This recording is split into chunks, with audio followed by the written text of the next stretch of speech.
స్వరము, క్రీస్తు రాకడ స్వరము, క్రీస్తు రాకడ స్వరము, క్రీస్తు రాకడ కొరకై నిన్ను సిద్ధపరచు స్వరము, క్రీస్తు రాకడ కొరకై సిద్ధపరచే స్వరము. వినుమా, వినిపించుమా, కనుమా, సిద్ధపడుమా. క్రీస్తు రాకడ స్వరమును కార్యక్రమను వీక్షిస్తున్న ప్రియులకు ప్రభువైన యేసుక్రీస్తు నామంలో నా హృదయపూర్వక వందనాలు తెలియజేస్తా ఉన్నాను. ఈ సమయంలో దైవజనులు ఎం రత్నకుమార్ గారు దైవవర్తమానం అందిస్తారు. ముందుగా చిన్న ప్రార్థన చేసుకుందాం. పరిశుద్ధ ప్రేమ కలిగిన తండ్రి, దయగల యేసయ్య, నీ ఘనమైన శ్రేష్టమైన పాదాలు కొందనాలు స్తోత్రాలు చెల్లిస్తున్నాను ప్రభా. ఈ క్రీస్తు రాకడ స్వర కార్యక్రమాన్ని మీరే ఆశీర్వాదకరంగా జరిగించండి. మీ దాసులు మీరు బలపరిచి వాడుకోండి. అనేక ఆత్మరక్షణ కార్యక్రమం కొరకై ఈ పని జరిగినట్లుగా సహాయం చేయండి. నీ నామానికి మహిమ తెచ్చుకొని మని యేసు నామమున అడిగి వేడుకొని ప్రార్థిస్తున్నాం తండ్రి, ఆమేన్. రాకడ స్వరము, క్రీస్తు రాకడ స్వరము, క్రీస్తు రాకడ స్వరము, క్రీస్తు రాకడ స్వరము. మన ప్రభువును రక్షకుడైన యేసయ్య పరిశుద్ధమైన నామమున క్రీస్తు రాకడ స్వరం అనే కార్యక్రమం వీక్షించుచున్న ప్రియ వీక్షకులైన మీ అందరికీ నా హృదయపూర్వక వందనాలండి. బాగున్నారా ప్రియులారా? చాలా సంతోషం. మరోసారి మనందరూ ఈ రీతిగా కలుసుకోవటం చాలా సంతోషకరంగా ఉంది. మీరందరూ కూడా ఈ కార్యక్రమం కొరకు ప్రార్థన చేస్తున్నందుకు వందనాలు, అలాగే ఎదురు చూస్తున్నందుకు కూడా నా హృదయపూర్వక వందనాలు తెలియజేస్తున్నాను. ప్రార్థన చేయండి, మీ ప్రార్థనలు కొనసాగించండి, అలాగే ఇతరులకు కూడా పరిచయం చేయండి. మీరు మీ కుటుంబాలు ఆశీర్వాదకరంగా ఉండాలని మీ కొరకు ప్రార్థన చేస్తున్నామని తెలియచేయటం కూడా నేను చాలా సంతోషంతో ఈ మాటను మీకు తెలియజేస్తున్నాను. మంచిది, కొద్ది సమయం దేవుని వాక్యాన్ని ధ్యానం చేసుకుందాం. స్క్రీన్ మీద కనబడుతున్నట్లుగా మనము సంపూర్ణత అనే అంశాన్ని గురించి ధ్యానం చేస్తున్నాం. లోపం లేని క్రైస్తవ జీవితం మనం జీవించాలి. రక్షణ పొందకుండా మనము ఎంత దేవుని పని చేసినా ఉపయోగం లేదు. రక్షణ పొందాలి, మారు మనసు పొంది బాప్తిస్మ అనుభవంలోకి వచ్చి రక్షణ పొంది అప్పుడు మనము దేవుని పని చేయాలి. మన జీవితంలో ఎటువంటి లోపం లేని ఆత్మీయ జీవితాన్ని కలిగి ఉండాలి అని దేవుని వాక్యం మనకి తెలియచేస్తున్న సత్యమైనది. కాబట్టి ఈ మాటలు వింటున్న సోదరి సోదరుడా, నీవు నీ ఆధ్యాత్మిక జీవితంలో రక్షణ పొందిన వ్యక్తిగా లోపం లేని క్రైస్తవ జీవితం జీవించాలి. నీకు ఇష్టమైన క్రైస్తవ జీవితం కాదు, నీకు నచ్చిన క్రైస్తవ జీవితం కాదు. దేవుని వాక్యం చెబుతున్నట్లుగా మనం జీవించాలి. దేవుని వాక్యానుసారమైన నడవడిక మన జీవితాలకు ముఖ్యం. కాబట్టి మనము మన ఆధ్యాత్మిక జీవితంలో ప్రతి లోపాన్ని సరిచేసుకుంటూ మనం ముందుకు వెళ్ళాలి. ఏ ఏ విషయాల్లో మనం సంపూర్ణతను కలిగి ఉండాలో దేవుని వాక్యం మనకి తెలియచేస్తుంది. ఆ విషయాల గురించి మనం ధ్యానం చేస్తున్నాం. మొదటిది, విశ్వాసంలో మనము సంపూర్ణలం కావాలి. రెండవది, నమ్మకత్వంలో మనం సంపూర్ణలం కావాలని వాక్యం మనకు తెలియచేస్తుంది. నమ్మకత్వంలో మనము అప్పగించిన పని విషయంలో నమ్మకస్తులమై ఉండాలి అనే సంగతుల గురించి ధ్యానం చేస్తూ ఉన్నాం. ప్రియులారా, అప్పగించిన పని విషయంలో ఒక వ్యక్తి నమ్మకంగా ఉండలేకపోవడానికి కారణం ఏంటి అని అంటే, ఆ వ్యక్తి తన సొంత పనిని మాత్రమే ప్రేమించే స్వభావం కలిగి ఉండటం ద్వారా దేవుని పని విషయంలో అతడు నమ్మకస్తుడుగా నమ్మకస్తురాలుగా ఉండలేరు.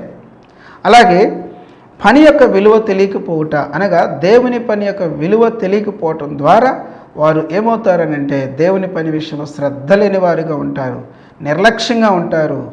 ప్రియులారా, చెప్పిన 10 సార్లుకో చేసేటట్లుగా ఉంటారు. అది చాలా ప్రమాదకరమైనది. కారణం ఏమిటి అని అంటే, దేవుని పని యొక్క విలువ తెలియకపోవటం. ఆ విషయాల గురించి మనం ధ్యానం చేసి ఉన్నాం. మూడవది సోమరితనమని, నాలుగవది ఆత్మీయ గుడ్డితనమని. ఈ పరిస్థితులు ఒక వ్యక్తిని దేవుని పని విషయంలో అశ్రద్ధతో ఉండే వ్యక్తిగా చేస్తాయని, నిర్లక్ష్యము కలిగిన వ్యక్తిగా చేస్తాయని మనం ధ్యానం చేస్తూ వచ్చాం. ఐదవది పనిలో నిపుణతను పెంచుకోకపోవటం. ఒక ఆఫీసులో ఉద్యోగం కలిగి ఉన్నావు అని అంటే సమయం గడుచుచున్న కొలది నీ పనిలో నిపుణతను పెంచుకుంటూ ఉంటావు. అలాగే ఆధ్యాత్మిక జీవితంలో కూడా నీకు అప్పగించిన పని విషయంలో నిపుణతను పెంచుకొని ఆ పని ద్వారా నువ్వేమవ్వాలంటే దేవునికి మహిమ తీసుకురావాలి. కానీ అలాగున ఉండట్లేదు. కారణం ఏమిటి అని అంటే పిల్లరా, నిపుణతను పెంచుకోలేకపోవటం, సామర్థ్యాన్ని పెంచుకోలేకపోవటం, పనిలో మెలకువలను నేర్చుకోకపోవటం అనే సంగతి దేవుని వాక్యంలోంచి మనం చూస్తూ ఉన్నాం. పిల్లరా, పనిలో నిపుణత లేక నమ్మకత్వం లేకపోతే శ్రద్ధ కలిగి ఉండడం ద్వారా, మెలకువలు కలిగి ఉండడం, నేర్చుకుని ఉండడం ద్వారా ఏం జరుగుతుంది అని అంటే వారు రాజుల ఎదుట నిలబడతారు అనే సంగతి దేవుని వాక్యం చెప్తా ఉంది. గొప్పవారి ఎదుట నిలబడతారు, వారు అల్పులైన వారి ఎదుట కాదు, గొప్ప వారి ఎదుట వారు నిలబడతారు అనే విషయాన్ని గురించి గత పర్యాయం మనము యెరొబోము జీవితంలో జరిగిన సంఘటన మనం జ్ఞాపకం చేసుకున్నాం. ఈ రోజున మరికొన్ని విషయాలు కూడా మీ ఎదుట తీసుకురావడానికి ఆశపడుతున్నాను. ఆదికాండం 24వ అధ్యాయము 33వ వచనాన్ని నేను మీ ఎదుట తీసుకొస్తాను. అతనికి భోజనము పెట్టించెను కానీ అతడు నేను వచ్చిన పని చెప్పక మునుపు భోజనము చేయననగా లాబాను చెప్పుమనెను అని ఇక్కడ మనం చదువుతున్నాం. ప్రియులారా, ఇక్కడ మనకి ఒక వ్యక్తి కనబడుతున్నాడు. ఆ వ్యక్తి ఎవరంటే ఎలియాజరు. ఈ ఎలియాజరు ఎవరు? అబ్రహాం గారి యొక్క దాసులలో పెద్ద దాసుడు ఎలియాజరు. అబ్రహాం గారు తన కుమారుడైన ఇస్సాకు వివాహ విషయమై బాధ్యతను అప్పగించి పంపించాడు. పద్దనరామ ప్రాంతానికి వచ్చి మరి డైరెక్ట్గా యాకోబు గారి యొక్క మేనమామ ఇంటిని చేరుకోగలిగాడు. దేవుడు చాలా అద్భుతమైన రీతిలో ఆయన ఆ రీతిగా నడిపించిన సంగతి మనందరికీ బాగా తెలుసు. వారు ఆ రాత్రి చక్కగా భోజనం చేయండి అని చెప్తే ఇక్కడ ఎలియాజరు చేసిన పని మనకి కనబడుతున్నది. ఆయన అంటాడు, వచ్చిన పని చెప్పక మునుపు భోజనము చేయను అన్నాడు. నేను ఏ పని మీద వచ్చానో ఆ సంగతి మీకు చెప్పకుండా, ఆ పని అవ్వకుండా నేను భోజనం చేయను అన్నాడు. ప్రియులారా, ఇతను పెద్దదాసుడు అని మాత్రమే అప్పగించబడింది ఆ పని అని అంటే కాదు. ఇతను ఒక నమ్మకస్తుడు కూడా. పెళ్లి సంబంధానికి వెళ్ళిన ఈ ఎలియాజరు తనకు అప్పగించిన పని విషయంలో ఎలా ఉన్నాడు అని అంటే ప్రియులారా, చాలా నైపుణ్యముగా ఉన్న విషయంగా మనకే కనబడుతున్నది. మన వివాహ కార్యక్రమాల్లో కూడా ఈ పరిస్థితులు ఉంటాయి. గతికితే అతకదా అని చెప్పేసి పెళ్లి చూపులు అనే ఈ కార్యక్రమంలో మనము కూడా చేసే పని ఏంటంటే వారు భోజనం పెడతానన్నా లేకపోతే టిఫిన్ పెడతానన్నా కూడా అంగీకరించం. ఈ రోజుల్లో కొంత మార్పు వచ్చిందనుకోండి, కానీ చాలా ప్రాంతాల్లో ఇప్పటికీ కూడా ఆ పరిస్థితి కొనసాగుతుంది. పెద్దలు ఏమన్నారంటే గతికితే అతకదు అన్నారు. ఎలియాజరు తనకు అప్పగించిన పని విషయంలో ఎంత నమ్మకస్తుడిగా ఉన్నాడు అని అంటే తిండి ప్రాముఖ్యంగా పెట్టుకోలేదు, కడుపు నింపుకోవడం ప్రాముఖ్యంగా పెట్టుకోలేదు. పని మీద శ్రద్ధ, పని జరిగించాలి అని ఆ ఆలోచన ఆ వ్యక్తిని ఒక మెలకువ కలిగిన వ్యక్తిగా మార్చింది, ఒక నిపుణత కలిగిన వ్యక్తిగా మార్చింది. ప్రియులారా, ఆ పనిని చాలా అద్భుతంగా చక్కగా నెరవేర్చిన వ్యక్తిగా మనకి కనబడతాడు. దేవుని చిత్తాన్ని తెలుసుకొని దేవుని చిత్తానుసారంగా ఈ కార్యమంతటిని అద్భుతమైన రీతిలో జరిగించినట్లుగా మనందరం చాలా పర్యాయాలు ఎలియాజరు జీవితాన్ని గురించి, ఈ సంఘటన గురించి ఆయా వివాహ సందర్భాలలో వింటూ ఉంటుంటాం. గమనించండి ప్రియులారా, ఈ ఎలియాజరు అనే వ్యక్తి తిండికి తొందరపడే వ్యక్తి కాదు, తిండి ప్రాధాన్యత కలిగిన వ్యక్తిగా లేడు. తన జీవితంలో తనకు అప్పగించిన పని విషయంలో ఎటువంటి వాడంటే పని సంపూర్ణంగా ముగించబడాలి అనే ఒక అద్భుతమైన స్వభావము కలిగిన వ్యక్తిగా మనకి ఎలియాజరు కనబడుతూ ఉన్నాడు. ఆ స్వభావము, ఆ శ్రద్ధ అతన్ని ఏం చేసిందంటే ఒక నిపుణత కలిగిన వ్యక్తిగా, ఒక నైపుణ్యత కలిగిన వ్యక్తిగా మార్చేసేసింది. దేవుని బిడ్డలారా, వాస్తవానికి ఎంతో అలసిపోయి ఉంటాడు కదా, చాలా దూరం ప్రయాణం చేసి అని అనుకోలేదు. ఆయన అంటాడు, వచ్చిన పని చెప్పక మునుపు భోజనము చేయను. అటువంటి మంచి మనస్తత్వం కలిగిన వ్యక్తిగా, నిపుణత కలిగిన వ్యక్తిగా ఉరుచును బట్టి ప్రియులారా, ఇతను తన జీవితంలో అప్పగించిన పనిని నమ్మకంగా ముగించడానికి కారణమైంది. సోదరులారా, గత పర్యాయాలు నేను మీతో చెప్తూ వచ్చాను. ప్రభు అయిన యేసుక్రీస్తు వారు పలికిన మాట, చేయుటకు నువ్వు నాకు ఇచ్చిన పని నేను సంపూర్ణంగా నెరవేర్చి భూమి మీద నిన్ను మహిమపరిచితిని. అప్పగించిన పని విషయంలో నమ్మకత్వం ఎంత ముఖ్యమైనదో ఇక్కడ మనం చూస్తున్నాం. ఆ పనిలో నిపుణత అనేది ఎంత అవసరమైనదో మనం ఇక్కడ చూస్తూ ఉన్నాం. అదే ఎలియాజరు జీవితంలో మనకి కనబడుతుంది. ఇంకా కొంతమంది జీవితాలు కూడా మనం గమనించినట్లయితే ప్రియులారా, ఆదికాండం 39వ అధ్యాయము 4వ వచనాన్ని చదువుకుందాం. యోసేపు మీద అతనికి కటాక్షం కలిగెను గనుక అతని యొద్ద పరిచర్య చేయవాడాయను, మరియు అతడు తన ఇంటి మీద విచారణకర్తగా అతను నియమించి తనకు కలిగినదంతయు అతని చేతికి అప్పగించెను అని చదువుతున్నా. ఈ భాగాన్ని గమనించినట్లయితే యోసేపు ఒక బానిస పిల్లవాడు. అటువంటి వ్యక్తి ఈ పొతీఫర్ ఇంటికి తీసుకొని రాబడినప్పుడు, అనగా ఒక బానిస బిడ్డగా తీసుకొని రాబడిన సమయంలో ఈ భాగంలో మనం చదువుతూ ఉన్న విషయం ఏమిటంటే, ఎప్పుడైతే యోసేపు జీవితాన్ని, యోసేపును గమనించాడో పొతీఫర్కి అతని మీద కటాక్షము కలిగినదట, కృప కలిగినది, దయ కలిగినది. ఆ దయ, ఆ కృప అతనికి కలిగినడు చేత ఏమైంది అని అంటే ప్రియులారా, తన దగ్గర ఉంచుకొని పరిచయం చేయించుకుంటున్నాడు. గమనించారా? పొతీఫరు ఒక మంచి ఉద్యోగస్తుడు. 39వ అధ్యాయం 1వ వచనం చదువుతున్నాను. యోసేపును ఐగుప్తునకు తీసుకొని వచ్చినప్పుడు ఫరో యొక్క ఉద్యోగస్తుడును రాజ సంరక్షక సేనాధిపతియునైన పొతీఫెరా అను ఒక ఐగుప్తుడు అక్కడికి అతన్ని తీసుకుని వచ్చిన ఇష్మాయిలు యొద్ద అతన్ని కొనెను. ప్రియులారా, పొతీఫరు యోసేపును కొనుక్కొని తన ఇంటికి తీసుకొచ్చుకున్నాడు. అనేక మంది బానిసలు ఉన్నారు.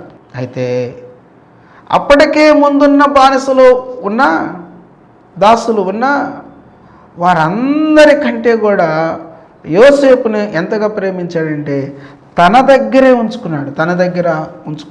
అంటే తన ప్రక్కనే ఉంచుకొని పరిచయం చేయించుకుంటూ ఉన్నాడు. మిగిలిన వాళ్ళు ఏమయ్యారు? మిగిలిన వారి కంటే కూడా పొతీఫరుకు యోసేపులో ఉన్న నమ్మకత్వం, యోసేపులో ఉన్న యథార్థత, నిపుణత బాగా నచ్చినాయి. అందరితో సరిపెట్టుకోకుండా ఆయన చేసిన పని ఏంటంటే, అతడు తన ఇంటి మీద విచారణకర్తగా అతను నియమించి తనకు కలిగినదంతయు అతని చేతికి అప్పగించాను. పొతీఫర్ ఏం చేశాడంటే ఇల్లంతటి మీద విచారణకర్తగా నియమించేసేసాడు. 6వ వచనం చదువుతున్నాను మీకు.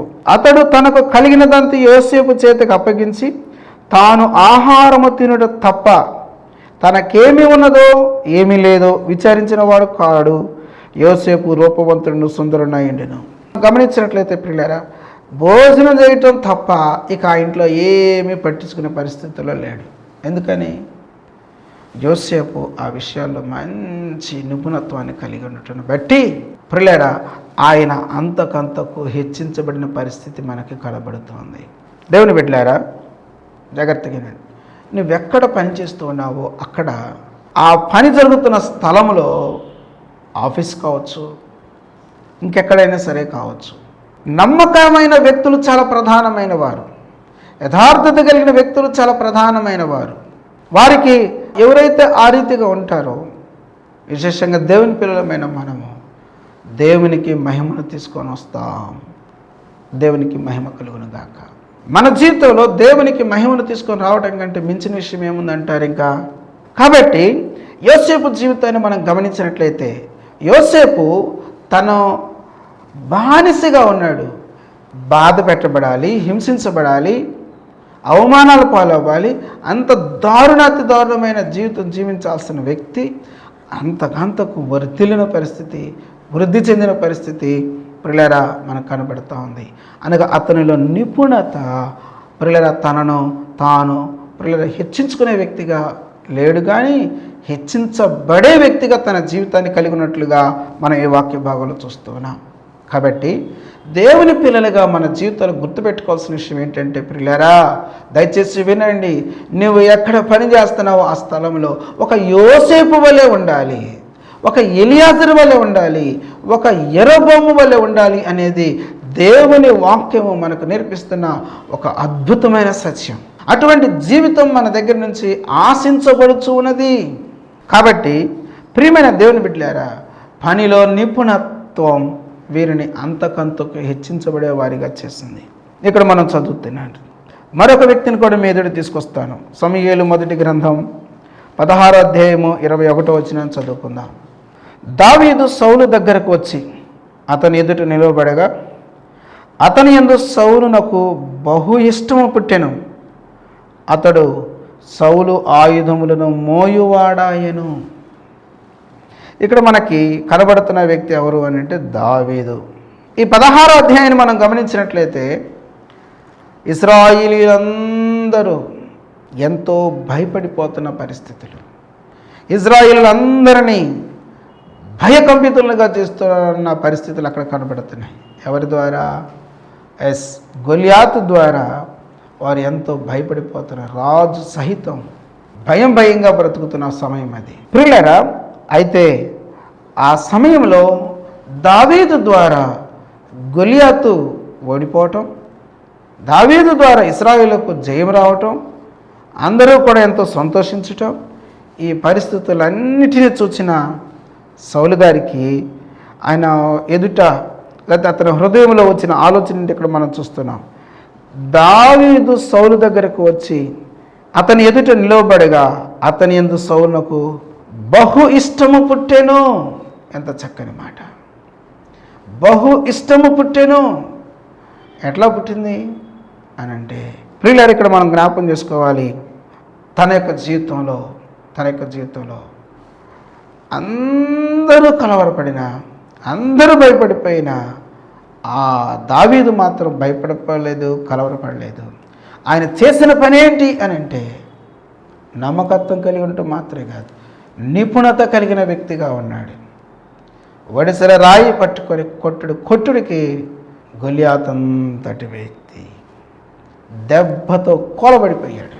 ఎంత అద్భుతమైన పరిస్థితి ఆయనకు సంభవించిందో, ఎంత అద్భుతమైన విజయాన్ని దావీదు పొందుకున్నాడో అదంతయు చూచిన సౌలునకు దావీదు మీద ఇష్టము పుట్టింది. హెచ్చించబడ్డాడు. పనిలో నిపుణత గలవాడిని చూచితేవా అతడు అల్పులైన వారి ఎదుట కాదు, రాజుల ఎదుట నిలుచును అని రాయబడింది. ఏమండి, దావీదు జీవితంలో రాజుల ఎదుట నిలబడిన వ్యక్తిగా మనం చూస్తూ ఉన్నాం. మనం గమనించినట్లయితే యోసేపు పిల్లరా అధికారుల ఎదుట నిలబడిన వ్యక్తిగా మనకు కనబడతాడు. పొతిఫరు ఒక మంచి ఉద్యోగస్తుడు, అతని ఎదుట పిల్లల పరిచయం చేసేవాడయ్యాడు. ఆ తర్వాత కాలంలో ఫరో తర్వాత వ్యక్తిగా హెచ్చించబడ్డాడు దేవుని బిడ్డగా ఉండటం బట్టి. ప్రియమైన సోదరి సోదరులారు, ఇక్కడ మనం గుర్తుపెట్టుకోవాల్సిన సంగతి ఏంటి అని అంటే, మన వ్యక్తిగత జీవితంలో ఎలియాజరుని, అలాగే యెరోబాముని, యోసేపు గారిని, దావీదు గారిని మనము మచ్చుకు నలుగురు వ్యక్తులను జ్ఞాపకం చేసుకుంటూ వచ్చాం. దేనికోసం అని అంటే అప్పగించిన పని విషయంలో నమ్మకత్వం కలిగి ఉండాలి. ఏం చేయాలి అని అంటే నిపుణతను పెంచుకోవాలి. ఎందుకు ఆ పరిస్థితి నెరవేర్చలేని పరిస్థితి కేవలము మాట మాత్రమే ఇచ్చి, లేకపోతే పని అప్పగించబడిన తర్వాత ఏదో పనిని స్వీకరించి ఆ తర్వాత ఫెయిల్ అయిపోయిన పరిస్థితి, ఆ తర్వాత ఏమండి అయ్యో ఇట్లయితే అనుకోలేదని చెప్పే పరిస్థితి, మా వల్ల కాలేదనే పరిస్థితి ఎందుకు వస్తుంది అని అంటే, పిల్లరా, ఒకటి నమ్మకత్వం లేకపోవటం, అలాగే తమ పని విషయంలో వారు శ్రద్ధ కలిగి ఉండకపోవటం, నిపుణతను పెంచుకోకపోవటం, ఇవన్నీ కూడా ఆటంకాలు, అభ్యంతరాలు అనే సంగతిని మనం గుర్తుపెట్టుకోవాలి. సోదరి సోదరులారా, దేవుని బిడ్డలుగా మన జీవితంలో ఇక్కడ మనం గమనించినట్లయితే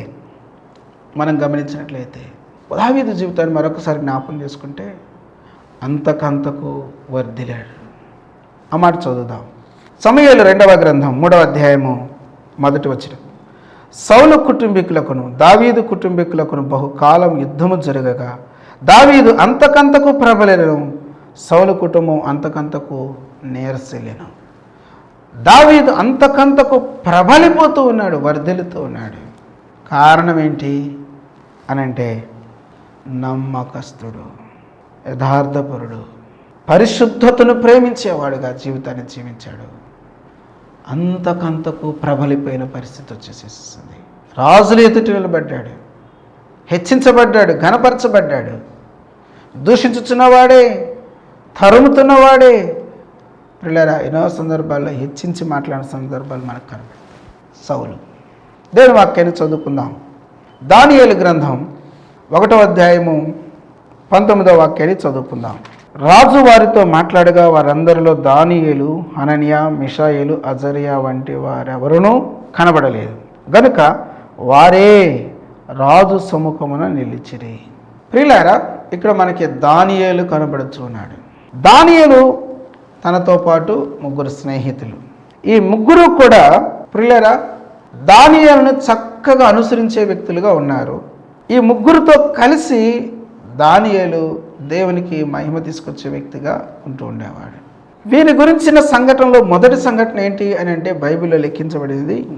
దానియేలు, షద్రక్, మేషక్, అబేద్నెగోలు ఈ నలుగురు కూడా బబులోను దేశంలో ఉన్నారు. బబులోను దేశానికి తీసుకొని రాబడ్డాడు యోధా రాజ్యం నుంచి.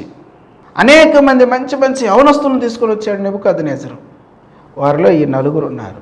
వీరి యొక్క జ్ఞానాన్ని బట్టి, తెలివితేటలను బట్టి, నమ్మకత్వాన్ని బట్టి, అలాగే వీరు ఆల్రెడీ రాజవంశానికి చెందిన వారు కాబట్టి అందమైన వారని, పిల్లలు వీరు మంచి మంచి టాలెంట్స్ కలిగిన వారని రాజు సముఖమునకు తీసుకొని వచ్చారు. అయితే అక్కడ రాజు భుజించే భోజనము పానము చేయవద్దు అని నిర్ణయించుకున్నాడు దానియేలు గారు. ఆ విషయాన్ని తన స్నేహితులైన షద్రక్, మేషక్, అబేద్నెగోలతో చెప్పాడు. వారు కూడా సమ్మతించారు. ఆ రాజు భుజించే భోజనము, ఆయన చేసే పానం చేసే ద్రాక్షరసమును ముట్టకూడదని తీర్మానం చేసుకొని వారి మీద అధికారిగా ఉన్న వ్యక్తికి చెప్పాడు. నాయన నన్ను చంపుతారు, మీరు తినలేదనుకో, మీకేమైనా అయిందనుకో, నా సావుకు వచ్చింది, కాదు అని చెప్పి వాళ్ళని నివారింప చూశాడు. కానీ అది వల్ల పడలేదు. పిల్లరా, వీరు పట్టుబట్టి మేము తినమన్నారు. ఈ నపుంసకుడు 10 రోజులు అవకాశం ఇచ్చాడు. 10 రోజులు చూసిన తర్వాత వీరి ముఖాలు చూస్తే ఎంతో ప్రకాశవంతంగా ఉండిపోయినాయి. ఎంతో బాగా ఉన్నారు. రాజు ఎదుట నిలబడిన పరిస్థితి. మరొకసారి చదువుతాను. రాజు వారితో మాట్లాడగా వారందరిలో దానియేలు, హనన్యా, మిషాయేలు, అజర్యా వంటి వారెవరినూ కనపడలేదు కనుక వారే రాజు సముఖమున నిలిచిరి. గమనించారా? రాజు సముఖమున వీరు నిలబడిన వ్యక్తులుగా వెళ్ళిపోయారు. కారణం ఏమిటి అంటే ప్రియులారా, మొదటిగా వీరి జీవితంలో మనం చూస్తున్నాం, వీళ్ళు చాలా నమ్మకస్తులు. తమ జీవితంలో నమ్మకమైన వారిగా తమ జీవితంలో జీవిస్తూ వచ్చారు. వీరు రాజు ఎదుట తీసుకొని రాబడ్డారు.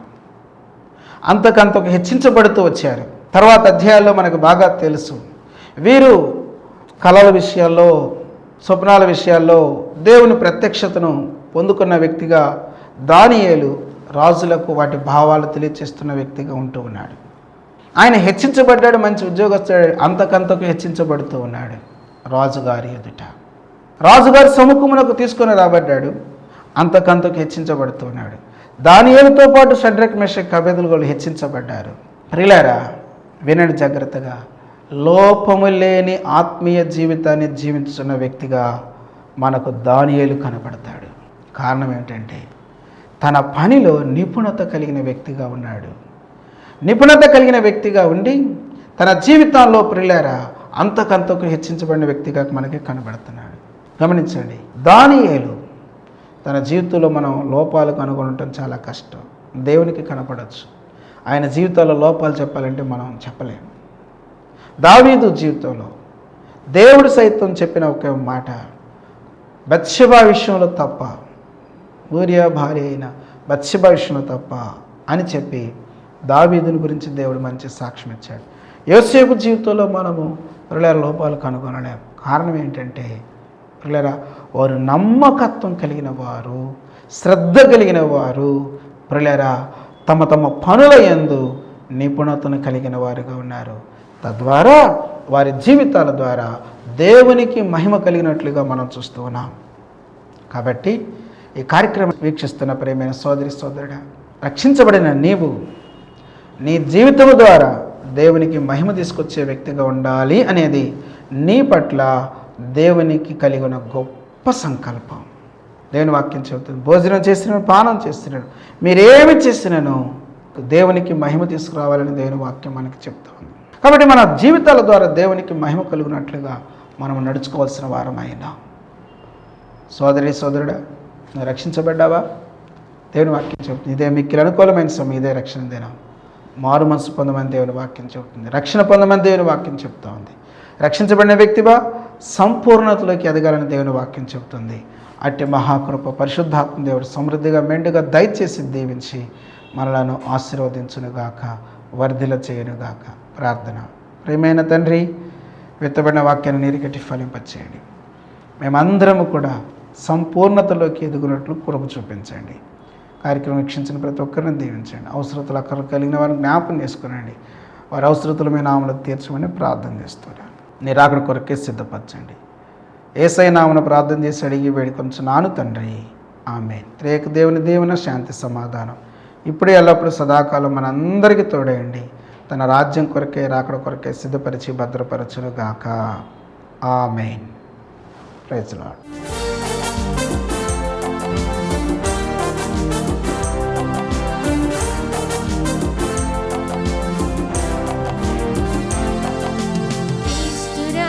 స్వరము క్రీస్తు రాకడ స్వరము, క్రీస్తు రాకడ స్వరము, క్రీస్తు రాకడ స్వరము, క్రీస్తు రాకడ కొరకై నిన్ను సిద్ధపరచు స్వరము, క్రీస్తు రాకడ కొరకై సిద్ధపరచే స్వరము.